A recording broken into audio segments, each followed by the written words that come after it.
Eu quero que você abra a sua Bíblia, por favor. Vamos começar a falar de Deus, né? Falar da Bíblia Sagrada. Eu quero... Josué capítulo 6. Pastora Débora tem 2 quartas-feiras. Ela ministrou sobre essa palavra. Eu falei para ela, eu vou pregar essa palavra no aniversário da igreja. Ela falou, tenho zero preocupação, porque você não vai pregar nada do que eu prego. Eu falei, eu vou avisar, né? Para não achar que fui eu que colei dela. Josué capítulo 6. Eu vou ler só do versículo 1 ao 5. Porque eu ensinei os meus meninos da escola de pregadores. Se o tanto de versículo que a gente leu, o tanto que a gente vai ter que explicar. E hoje é dia de festa, né? Então eu vou ler só do versículo 1 ao versículo 5. Assim diz o Senhor para nós essa noite.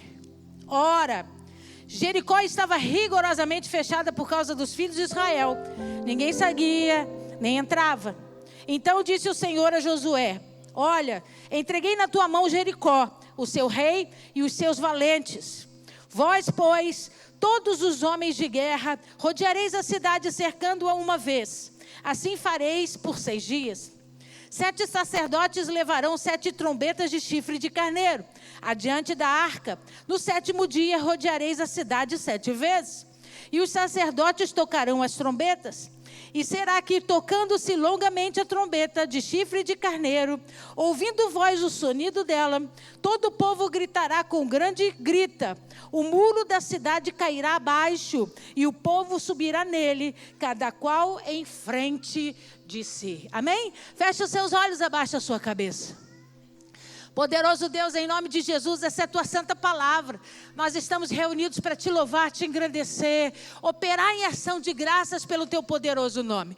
Eu me coloco atrás da cruz de Cristo, a sombra do Onipotente. Toma esse altar que é teu de honra e direito, ministra sobre nós, para a glória do teu nome, em nome de Jesus. Amém, amém, amém. Você pode aplaudir ao Senhor?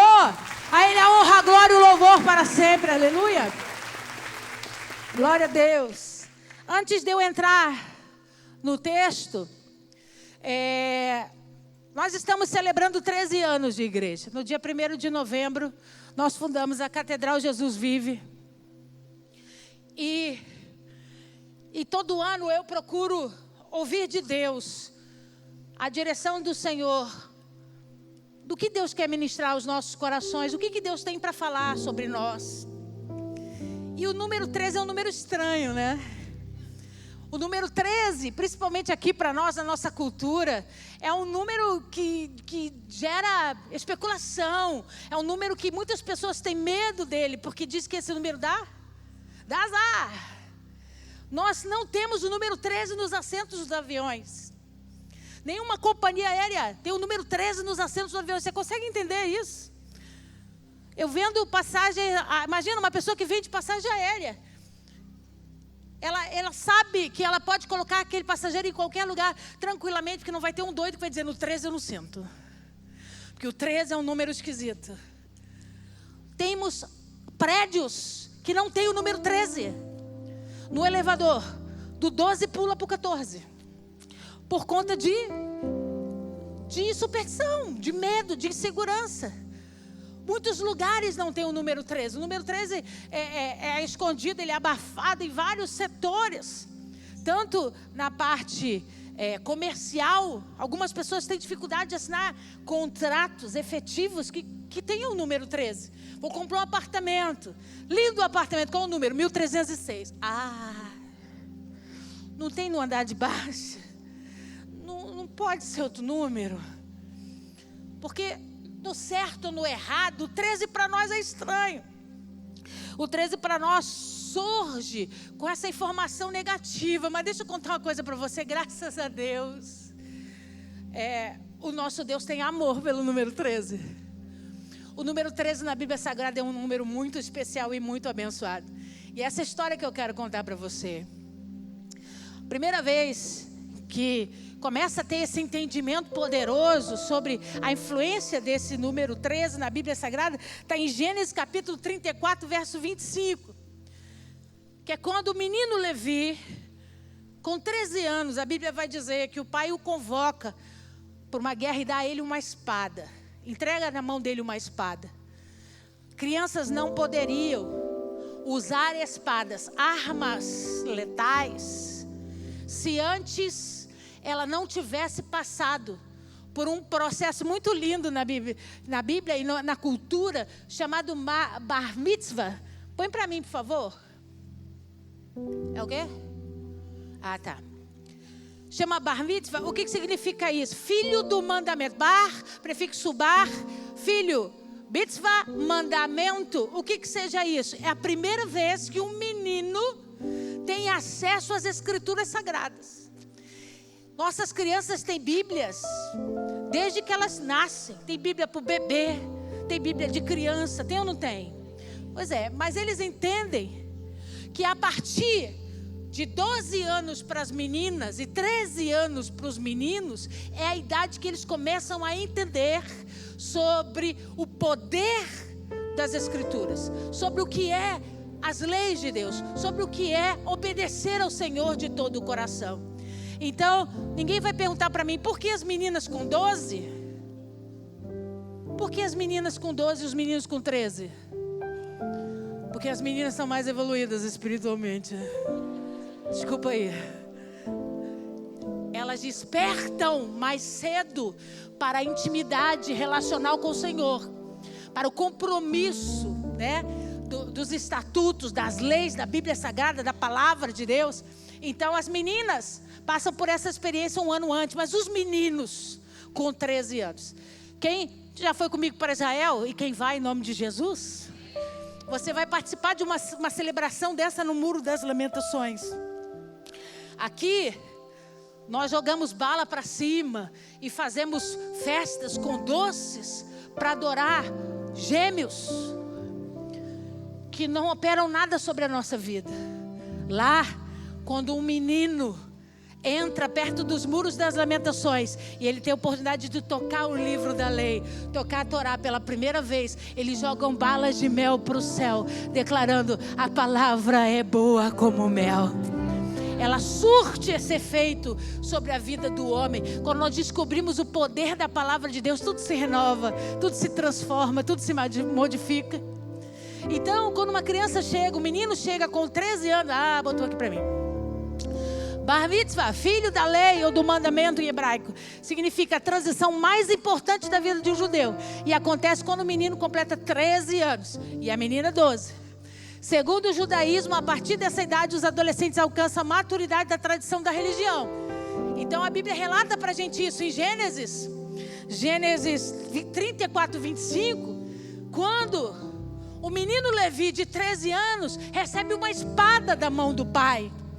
E ele só poderia tocar numa arma se ele tivesse entendimento sobre o mandamento. Porque se você não conhece o mandamento, você é livre para fazer o que você quiser, inclusive trazer juízo sobre a vida de outras pessoas. Uma espada você mata, uma espada você fere. Então ele precisava ter entendimento. Então a Bíblia diz que com 13 anos o menino Levi tem um encontro com as Escrituras, tem um encontro com o poder da palavra. Pastor, o que a senhora quer dizer? Eu quero dizer que agora que nós vamos começar a brincar de Bíblia. Até esse momento a gente tinha experiência. Até esse momento a gente desfrutava de um caminho muito gostoso na presença do Senhor. Mas agora é legal. Olha o que eu vou dizer. Agora está autorizado. Agora nós vamos passar o dedo aqui e vamos comer mel, vai escorrer mel, porque a revelação vai descer, o entendimento vai vir de uma forma mais profunda, de uma forma mais bonita. Por quê, pastora? Porque chegamos à maturidade do filho do mandamento. Completando 13 anos, a estrutura da igreja está dizendo: estamos prontas, Senhor, para cumprir e obedecer. Estamos prontos para entender as entrelinhas. Já não comemos mais como bebês, já não falamos mais como bebês, já não andamos mais como bebês. Agora queremos experimentar daquilo que o Senhor tem separado para cada um de nós. Outra parte importante da Bíblia Sagrada, eu já preguei alguns domingos atrás, foi quando Moisés subiu ao monte para receber as leis, né? As tábuas das leis. E aí você lembra da história? Enquanto ele estava lá em cima, o povo se desviou. Criou um animal e o adorou. E Deus ordena então que Moisés desça e diga para ele: desce porque o povo está confuso. E quando Moisés desce e ele vê aquela confusão toda na aldeia, ele fica brabo demais. Ele quebra as tábuas. E aí Deus chama Moisés para uma experiência. Deus diz assim para Moisés: fica escondido ali na fenda da rocha, porque eu vou passar por você. Você não pode me ver, Moisés. Você não pode ter um encontro pessoal comigo, mas eu vou passar por você. E quando eu passar por você, você vai conseguir enxergar realmente quem eu sou. E Moisés se esconde na fenda da rocha. E aí a Bíblia diz que o Senhor, o grande eu sou, o grande Yahvé, então passa por ele. E quando Deus começa a passar por Moisés, ele está ali na fendinha, só espiando. A Bíblia vai dizer para nós que ele fala o que ele vê. E ele começa a narrar os 13 atributos da misericórdia de Deus. E ele começa no texto, ele diz: o Senhor é benigno, o Senhor é misericordioso, o Senhor é paciente, o Senhor é cuidadoso. Enquanto Deus passava, Deus revelava toda a sua versão de graça e misericórdia sobre a vida de Moisés. Então quando a gente fala do número 13 na Bíblia, para alguém que gosta de ler Bíblia ou que estuda sobre o hebraico, essa pessoa vai dizer para você: o 13 é um número bom. O 13 sempre na Bíblia Sagrada vai falar que é o início de alguma coisa nova, que é um poder de transformação, que é um renovo, que é a conclusão de uma estação e o início de outra. E aí, quando eu estava estudando para esse domingo, Deus falou comigo: Josué capítulo 6. E aí eu fui ler Josué e fala sobre os muros da cidade de Jericó. A cidade de Jericó é a cidade mais antiga do mundo. E a história todo mundo conhece. E a Bíblia vai dizer que o Espírito de Deus disse para o Josué: lê comigo para você guardar no seu coração. Versículo 1. Ora, Jericó estava rigorosamente fechada por causa dos filhos de Israel. Ninguém saía, nem... A cidade era uma cidade fortificada, muros altíssimos. Tinha uma cidade edificada sobre os muros. Tinham casas construídas sobre muros. Não é os nossos muros de um tijolinho só. Os muros enormes, largos, que dava para construir casas em cima deles. Uma cidade forte, uma cidade grande, uma cidade extremamente importante, a cidade mais antiga do mundo. E para viver a experiência da promessa, o povo de Israel precisava passar por Jericó. Se eles não atravessassem Jericó, eles não conseguiriam chegar do lado do Jordão que Deus gostaria. E dali é onde começaria todo o processo de restauração e do cumprimento da palavra de Deus sobre a vida daquele povo. A Jericó faz parte da conquista da promessa. Vira para esse irmão que está ao seu lado e diga para ele: não se ilude não. Todo mundo, se quiser viver a vontade de Deus, vai ter que derrubar Jericó. Observe o que o versículo 1 diz. Ele diz: toda a cidade estava rigorosamente fechada por causa dos filhos de Israel. Ouviu-se uma história dizendo: está vindo aí, hein? Está vindo aí os filhos de Israel. E Deus é com eles. Deus manifesta o seu poder na vida deles. Deus opera sinais com eles. Deus os acompanha. Deus determina a história e fala audivelmente para que eles compreendam. Jericó, se eles vierem até nós seremos destruídos. Então qual é que foi a ordem do rei? Qual é que foi a ordem dos valentes? Vamos cercar a cidade. Vamos fechar a cidade. Ninguém entra, ninguém sai. E eu quero começar a pregar para você, na autoridade do nome de Jesus. Existem 2 tipos de Jericó na minha vida e na sua vida. As cidades fortificadas, com muralhas enormes, que nós decidimos conquistar e avançar por conta dos nossos próprios desejos e sonhos. Enfrentamos cidades fortificadas porque somos caprichosos. Eu não vou abrir mão disso. Eu não vou abrir mão de viver isso. Eu vou lutar até o final. Eu vou fazer de qualquer jeito. E eu não tenho problema com a tua fé. Eu não tenho problema em você ser alguém que luta pelo que você quer. O problema é que quando enfrentamos Jericó, e Jericó não faz parte do propósito de Deus para a nossa vida, a muralha não cai. E nós vamos sofrer na guerra. Nós vamos sofrer feridas físicas e emocionais. Cadê os oficiais, os militares aqui da igreja? Levanta a mão para eu ver. Tem lá atrás. Não sei aqui, mas nos Estados Unidos tem um dia, um feriado para os heróis de guerra. Aqui tem não, né? Aqui é uma avacalhação, né? Para os heróis de guerra, um feriado. O que acontece? Todo mundo vai passear, vai para os parques, vai assistir shows antes de qualquer episódio. Eles são honrados publicamente. O locutor avisa: quero que fique de pé os nossos soldados da guerra, os nossos guerreiros, os nossos valentes da guerra. E aí levanta os cabeça branca, de respeito, os velhinhos, uns já de bengala, outros feridos fisicamente.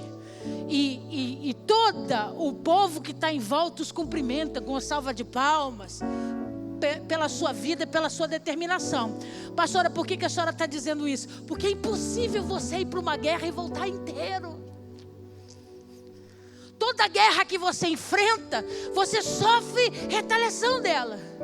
Ou você sai ferido fisicamente, com uma perna a menos, um braço a menos. Lá em Angola é assim: a cada 10 pessoas, 2 não tem uma perna, não tem um braço, por conta de bombas que foram implantadas, escondidas debaixo da terra na época da guerra. Crianças sem pernas, sem pés, sem mãos, que vão brincar na areia, pum, explode a dinamite. Feridos de guerra. E quando eles não voltam, feridos nos seus corpos, sem visão, sem audição, sem os membros, eles voltam feridos no seu emocional. Já conheceu alguém que foi para a guerra? Qualquer barulho, acho que os oficiais são assim também, né? O pessoal que vai para a mata, qualquer barulho, o negócio desperta aqui diferente. Por quê? Porque aquilo leva a ele as experiências da guerra que ele viveu e que ele passou. Você está aí? O que eu vim aqui dizer para você é que a gente precisa decidir, escolher qual Jericó nós vamos guerrear.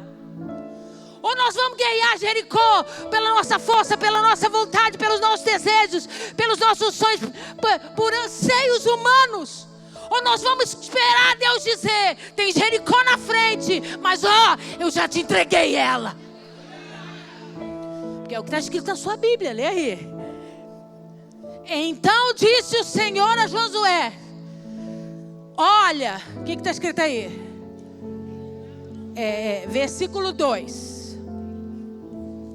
Vamos de novo. Então disse o Senhor a Jericó: olha. O verbo está em que tempo? A minha Bíblia fala entreguei. Quantos aqui tem essa versão? Entreguei. Quando ele diz entreguei, ele está dizendo já foi. Ele não disse eu vou entregar. Ele não disse eu te entrego hoje. O que Deus falou? Antes de entrar na guerra, Ele já te deu a vitória. Antes de se aproximarem das muralhas de Jericó, Deus já tinha dito a Josué, o líder, o cabeça, aquele que estava à frente da comitiva de Israel: preste atenção, Josué, já te entreguei o rei e os valentes. O que ele estava dizendo com isso? O que ele estava querendo dizer com isso? Toda parte que podia tramar contra você, porque quem dá ordem para os soldados é o rei, e quem opera a guerra são os soldados do Você não está alcançando o que eu estou dizendo, não. Quem podia tramar contra você? Quem podia dar ordens contra você? Quem podia ter pensamentos maus para destruir o povo, para tocar o povo, para ferir o povo? Josué, eu já entreguei eles na tua mão. Sabe qual é a tua função, Josué? Obedecer. Sabe qual é a tua função, Josué? Crer. Sabe qual é a tua função, Josué? Entrar declarando: meu Deus, o Deus dos exércitos, já venceu por mim. Aleluia. Acabou por aí? Não. Aí ele diz assim, verso 3. Vós, pois, todos os homens de guerra, rodeareis a cidade, cercando-a uma vez. Assim fareis por 6 dias. Os reis, o rei e os valentes, aqui ó, o cabeça da guerra, do teu adversário, está no papo. Sabe por quê, Josué? Porque essa guerra não é sua, ela é minha. Existe uma grande diferença quando você entra numa peleja por causa de você. E existe uma diferença quando você entra porque eu mandei você entrar. E Deus está dizendo hoje para mim e para você: nós não enfrentamos Jericó porque desejamos. Nós estamos enfrentando Jericó porque Jericó faz parte do caminho da promessa. E nós não vamos abrir mão de viver e experimentar aquilo que Deus tem para nós. E aí foram. E aí Deus disse para ele: presta atenção, Josué. Escolhe os homens. Ele diz: homens de guerra, rodeareis a cidade, cercando-a uma vez. Assim fareis por 6. Diga comigo: homens de guerra. Homens de guerra por 6 dias. De novo: homens de guerra por 6 dias. Ele diz assim. Eu comecei essa noite dizendo que o céu fala por enigmas, parábolas. Arruma os homens de guerra. Ajunta os homens de guerra. E vai numa comitiva. E é o que você vai fazer? Você vai rodear a cidade. Todo dia, por 6 dias, uma volta inteira. Toda a cidade de Jericó vai ser rodeada. É claro que eles não rodearam a cidade. Eu preciso dizer, porque tem gente que pensa, né? Um muro aqui e eles fazendo caminhada aqui, do lado do muro. Claro que não. Eles rodearam a cidade numa distância bem grande dos limites da cidade. Ou seja, o que significa isso? A volta ficou muito maior. Muito maior. E eles então foram. Vamos dar a volta toda. E foram. Terminaram a cidade. E contaram um dia. No dia seguinte, novamente, os homens, quem estavam lá? Os homens de guerra. O pelotão de Deus. Os homens valentes de Deus. Dando a volta no muro, na cidade. Mais um dia, mais uma. E assim foi no terceiro, e assim foi no quarto, e assim foi no quinto, e assim chegou no 6º dia. Olha o que diz a palavra. Versículo 4. 7 sacerdotes levarão 7 trombetas de chifre de carneiro adiante da arca. No 7º dia, rodeareis a cidade 7 vezes. E os sacerdotes tocarão as... Diga comigo. 7 sacerdotes. 7 chifres de carneiro. 7 voltas.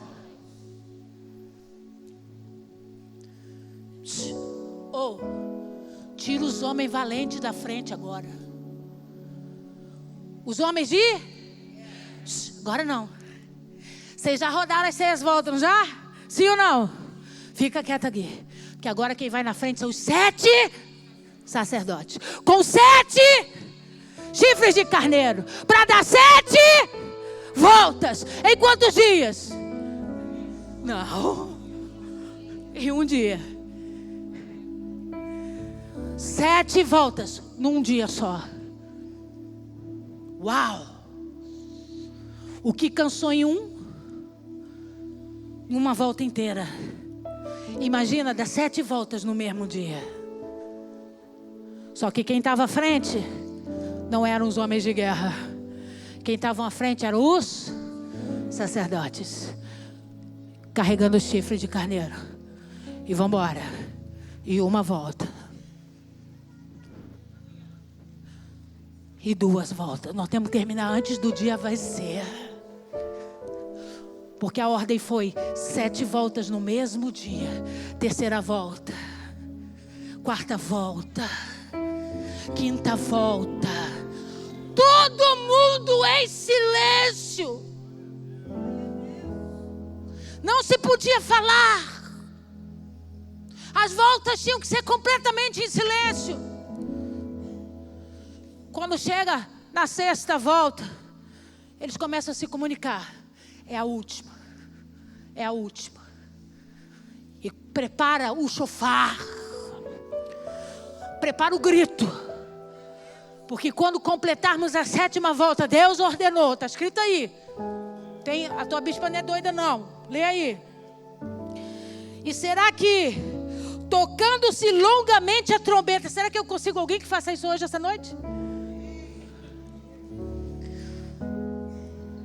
Tocando longamente a trombeta de chifre de carneiro, ouvindo voz o sonido dela, todo o povo gritara com grande grito. Então, olha aqui para mim, o silêncio durou.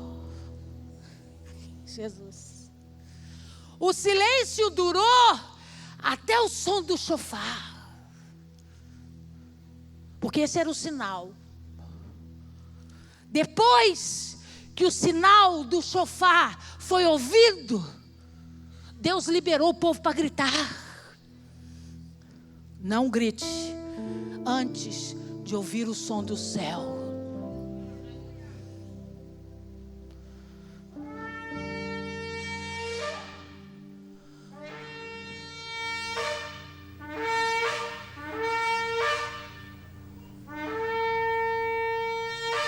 Segura um longo agora. Foi esse que eles ouviram. Aí o que eles fizeram? Aleluia! Glória a Deus! Por 2 motivos. Por 2 motivos. Primeiro, estava todo mundo morto de cansado, cheio de fome. 7 voltas. Quando você for para Israel, você vai ver o tamanho de Jericó. Você vai dizer, nunca mais murmuro diante de Deus, porque foi o que eu fiz. 2 experiências que eu tive na minha vida, que eu paguei minha língua. Eu meti o pau nas pessoas que murmuravam no deserto. Que absurdo, depois de todos os sinais que Deus operou, esse povo continuava murmurando no deserto. Irmão, eu fiquei 24 horas, queria morrer. E eu ficava pedindo perdão pela Miriam, perdão pelo povo, porque eu xinguei todos eles, ao longo de todos os meus anos ministeriais. O deserto é horrível. Ele te corta. De dia um calor insuportável, à noite um frio que racha tudo, irmão.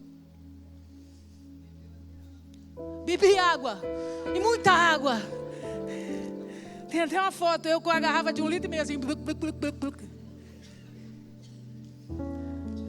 E o segundo lugar que eu pedi perdão a Deus foi Jericó. Porque, irmão, a cidade é monstruosa. Hoje não, né? O negócio deu uma afinadinha. Mas a gente consegue ver onde estavam os muros da época. Era muito grande. Nós não estamos falando de dar uma voltinha no centro da Taquara, que tu já morre e bota os bofos para fora. Nós estamos falando de dar uma volta, uma cidade inteira, fortificada, com muros que tinham casa sobre eles. Então o primeiro grito foi físico, irmão. Foi, graças a Deus, aleluia, aleluia. Acabou. Aí pergunta para mim, e o segundo? O segundo foi, nós já fizemos a nossa parte agora com ele. O grito foi: fizemos, obedecemos aquilo que nos foi instituído, aquilo que nos foi pedido, amigo. Agora é só esperar. Porque quando você obedece, quando você cumpre a vontade de Deus, quando você se submete a fazer aquilo que Ele te pede, é só esperar, porque a vitória vem em nome de Jesus. Pergunta para mim: acabou? Não. Aí ele diz assim, versículo 5, no final: todo o povo gritará com grande grito, o muro da cidade cairá abaixo, e o povo subirá nele, cada qual em frente de... Quando você enfrenta Jericó, na tua força, no teu braço, sem direção de Deus, sem Deus dizer para você que está na tua frente, sem Deus te prometer a cabeça do rei dos valentes, você pode adquirir armas, você pode fazer amizade com um monte de doido, homem bomba. Tem um monte de gente doido que vai topar ser homem bomba junto com você, para explodir as muralhas, para entrar e tomar posse de uma coisa que não te foi prometida. Já vi muita gente viver essa experiência. Pastora, Deus permitiu? Permitiu. Deixou entrar. Mas aqui, ó, quando você invade o que não é seu, corre o risco do muro cair em cima de você. Quando você toma posse daquilo que Deus não te deu, aquilo vai desabar de uma forma que até o que você acha que conquistou, você perde. A Bíblia diz: até o que te foi dado lhe será tirado. Uma muralha daquela imensa, como é que aquilo cai, irmão? Se cai para dentro, se essa muralha cai para dentro, o que acontece? Os moradores de Jericó morrem. Há uma grande destruição em Jericó, porque não são murinhos, são muralhas imensas, casas construídas sobre eles, uma cidade edificada. Se cair para dentro, tudo bem, vai matar os nossos inimigos.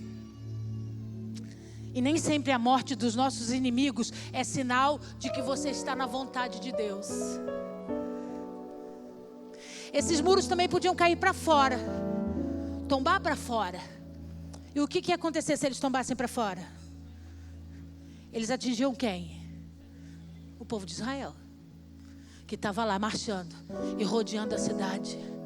Muralhas imensas, tombando para fora, pedras iam rolar, pessoas podiam ficar feridas, sim ou não?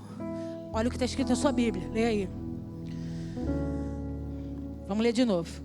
E será que, tocando-se longamente a trombeta de chifre de carneiro, ouvindo voz o sonido dela, todo o povo gritara com grande grito, o muro da cidade cairá abaixo, e o povo subirá nele, cada qual em frente de... Eles estavam guerreando Jericó debaixo da obediência de Deus. Eles estavam invadindo Jericó porque Deus ordenou que eles invadissem. Deus já tinha entregue o rei e os valentes. Chegou a hora do impossível acontecer. O homem não tinha poder de conseguir tocar naquelas muralhas. Ali era a hora de Deus operar. Os muros não caem para dentro porque não atingem moradores de Jericó. Os muros não caem para fora porque não atingem o povo de Deus. Então o que aconteceu? Aqui, ó, as muralhas cairão abaixo, descerão, o original é descerão intactas. A terra tremeu, irmãos. Um grande terremoto aconteceu em Jericó. O terremoto abriu a terra. As muralhas caíram inteiras assim, ó. Se um buraco está aberto aqui e a pedra que estava em cima desceu, o que acontece com esse buraco? Ele tampa. E eles entrarão na cidade, cada um diante de ti, assim, ó, livremente. com a cara levantada para o alto, com um sorriso no rosto, de quem sabe quem guerreia por ele, de quem sabe quem dá ordem aos anjos para guerrear a seu favor. A muralha entrou por dentro da terra e eles puderam tomar posse de Jericó de uma forma única e maravilhosa. Pastora, não inventa não. Quando você for a Israel, eu vou te convidar dentro de bondinho. E do alto do bondinho, a gente vê exatamente as muralhas dentro, cravadas na terra, do jeito que a Bíblia Sagrada conta para nós. Pastora, por que a senhora escolheu esse texto para falar do aniversário da igreja? Por conta do versículo 4, versículo 3 e 4.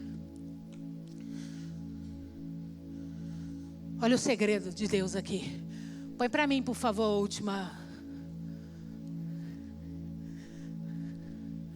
O 13 é associado à palavra Echad em hebraico, que significa um ou unidade. Em hebraico representa a unicidade de Deus, ou seja, o desejo de Deus se unir para operar.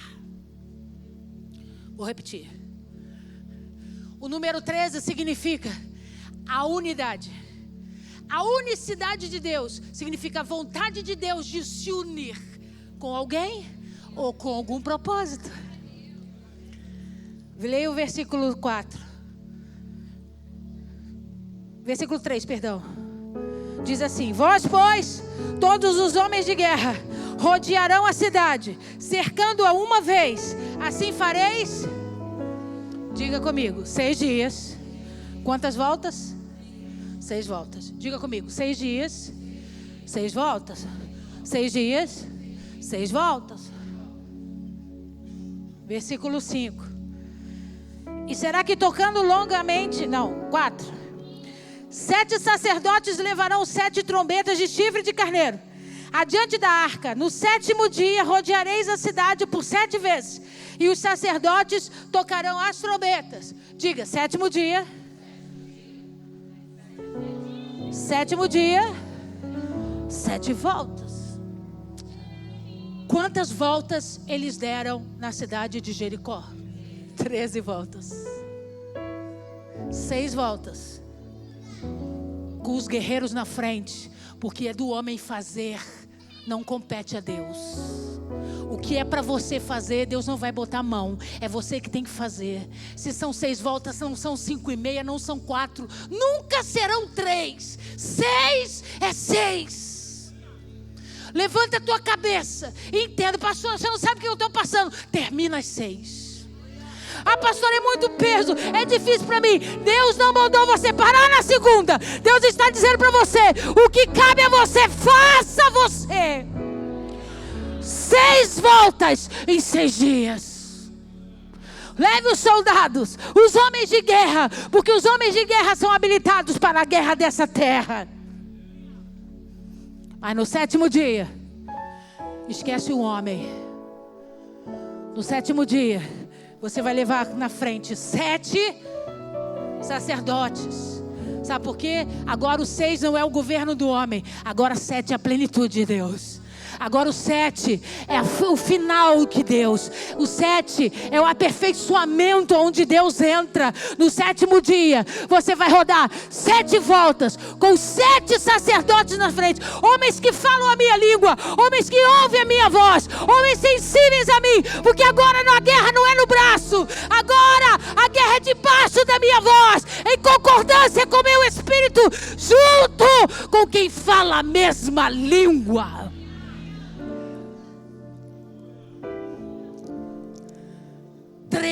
Voltas para aquelas muralhas poderem entrarem na terra como uma folha de papel. Deus deixou um recado para mim e para você. Quando você faz a sua parte, e eu já declarei e já dei a minha palavra, que eu vou fazer a minha, e a gente trabalha em não tem muralha para nós. Não tem cidade edificada que fique no meio do caminho. Não tem historinha. Não tem cabeça de rei planejando contra nós. Não tem valentes conduzidos pelos reis dessa terra, armando ciladas contra a igreja do Senhor. Não tem. Porque Deus disse a Josué: eu já te entreguei o rei, o cabeça da guerra. Eu já te entreguei, Josué. Como já te entreguei os valentes. Pode entrar sabendo, eles não tocam em você. Eles não tocam no povo de Israel. Eles não mexem em nada do que vocês estão carregando. Porque eu já entreguei o rei e os valentes na tua mão. Eu queria ter mais tempo, mas eu quero falar que esse ano é um ano onde nós vamos celebrar a unidade de Deus para conosco. Nós sabemos as nossas responsabilidades. E tem hora, amigo, que dar a volta em Jericó é cansativo. Tem hora que a vontade que a gente tem é de parar de andar. Porque a gente fica pensando: será que no final vai ser tudo aquilo mesmo que Deus disse? Mas de repente, quando a gente sente ou escuta o som da voz de Deus, e Ele diz para nós, como disse para Josué tantas vezes: ser forte e corajoso, porque eu te escolhi. E aí você levanta a cabeça, termina as voltas que cabe a você fazer. Mas não senta no sofá da sala para ver Netflix e deixar Deus fazer a parte dele.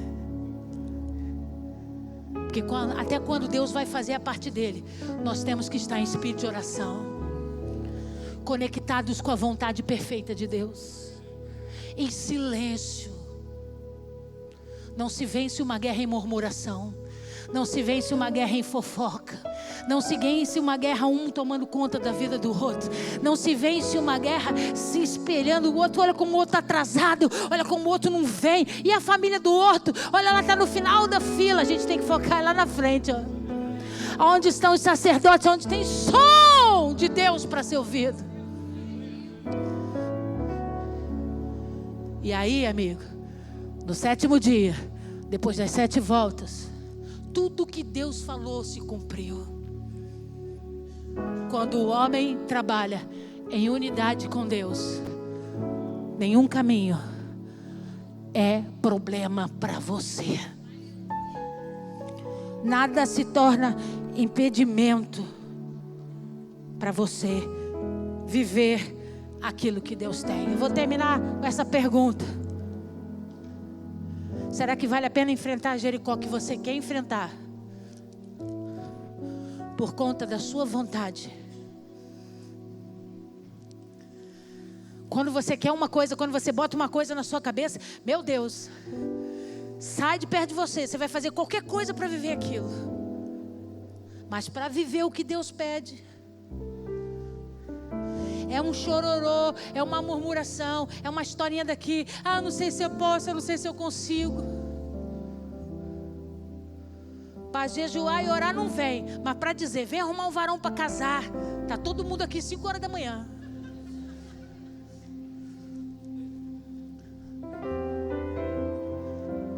A gente conhece alguém que se tornou maduro em Deus quando ele abre mão de guerrear Jericó pelos seus próprios interesses.